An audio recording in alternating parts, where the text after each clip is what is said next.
嗨，大家好，我是戴淑萱，我来自英国，欢迎回到我的频道。大家知道吗？明年1月会有新的一部《哈利波特》节目，庆祝20年。今天来跟大家分享一些我看《哈利波特》的时候观察到的一些事情。在《哈利波特》的内容中，书籍与电影包含了一些东西方文化。我想请大家提出自己的发现，在看《哈利波特》的电影时，你观察到有哪些不同文化的元素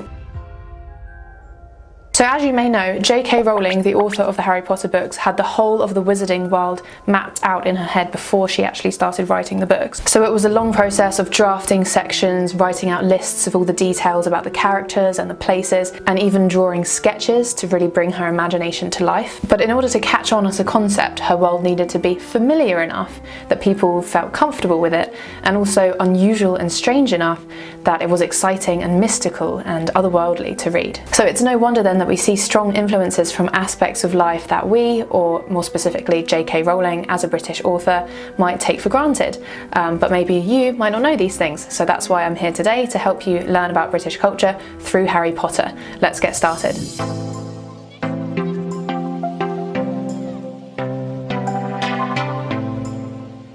There's a lot to talk about with Harry Potter. I'm going to split this into 3 sections. We've got language, schools, and food. Okay, I'm going to try and squeeze everything into those 3 big header topics. So starting with language, there are some words and phrases that are particularly British that J.K. Rowling throws into Harry Potter. For example, Ron often says, "Bloody hell, Harry!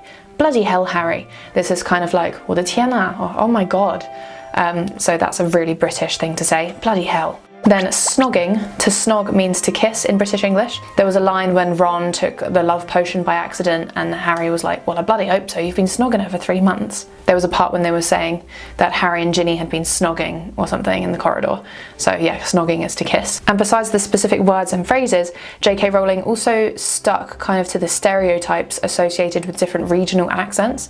So for example, we've got the Weasleys, who tend to speak with more of a Cockney accent. So there was a line I just watched where Ron said, "So you've got chocolate and peppermint, and you've also got spinach, liver and tripe."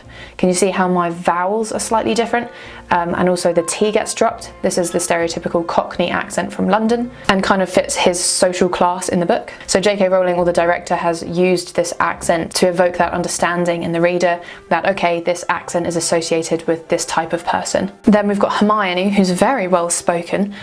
She enunciates every word very clearly. She's got quite a middle to upper class accent. "You two had better change into your robes. I expect we'll be arriving soon. Has anyone seen a toad? A boy named Neville's a lost one." We could call this the RP, or standard British accent. Harry himself is also pretty well spoken with kind of a standard southern accent, but he does pronounce his T's, so he's quite well spoken himself. The character Hagrid, the big guy, he's got a south-west England accent. We could also call this a West Country accent. It's like, "Alright, Harry, you're a wizard, Harry," more of this R sound, and that's associated with, I guess, farmer types, which suits his character because he's a big, bearded, kind of farmerish guy. And if we look at the names that J.K. Rowling chose, she was also really clever to choose names that we would associate with ancient history, particularly from Latin. So Latin is a language that's no longer in use, but is related to many modern languages, including English. So when English speakers hear or see Latin, they will somewhere deep in their being associate this with ancient history and mystery. So for example, the spells that she uses, I guess spells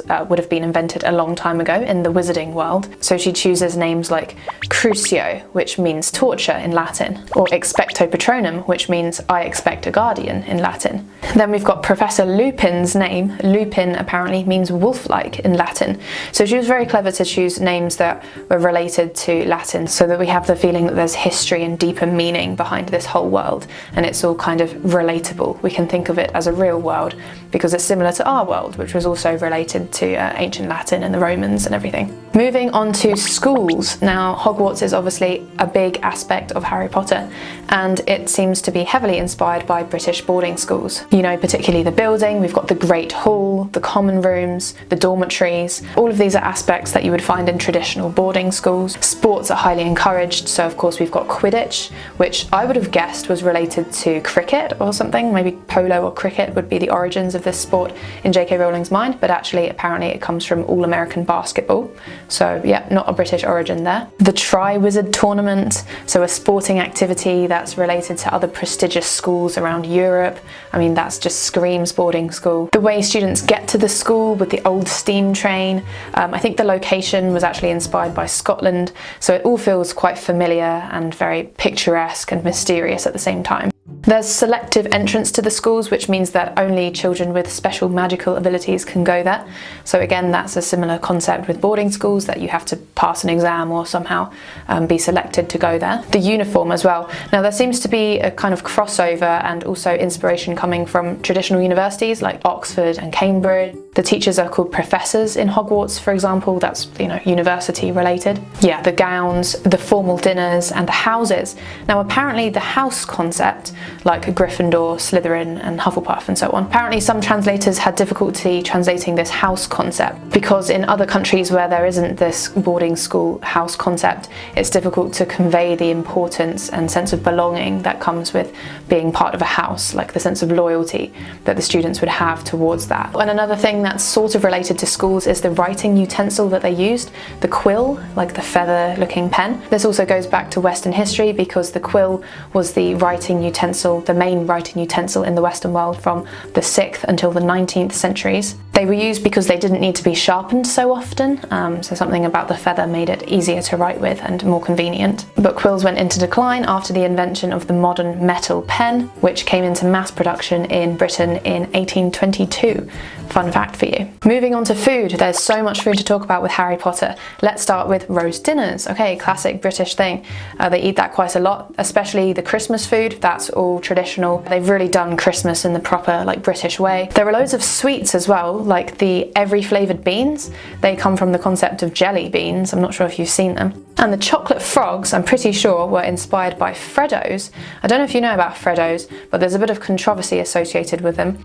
Basically, a Freddo is a chocolate bar that was originally made in Australia, but it's widely sold in the UK. And in the 1990s, it was priced at 10 pence, so 10p for one Freddo bar. It stayed the same price until 2005, and then after that, the price of the Freddo bar increased by around 2p every year. In 2016, it was priced at 25p, and then in 2017, the price of one Freddo bar was 30p, and this caused outrage. People were very angry on social media saying, "Oh my god, this reflects the state of the economy.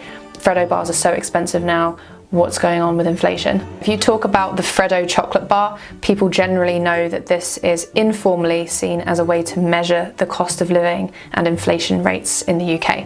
So it's related to the economy, this chocolate bar. It's quite a famous chocolate bar. So another fun fact for you there. There was one point where Dumbledore had a secret password for his staircase, which was sherbet lemon. Those are real sweets. They're hard-boiled sweets with sherbet inside. A very popular traditional British sweet is the sherbet lemon. And butterbeer. Apparently butterbeer was actually a real thing in Tudor times. In 1588, it was called buttered beer, so yeah, that was a real thing that J.K. Rowling was inspired by. There's also mulled mead.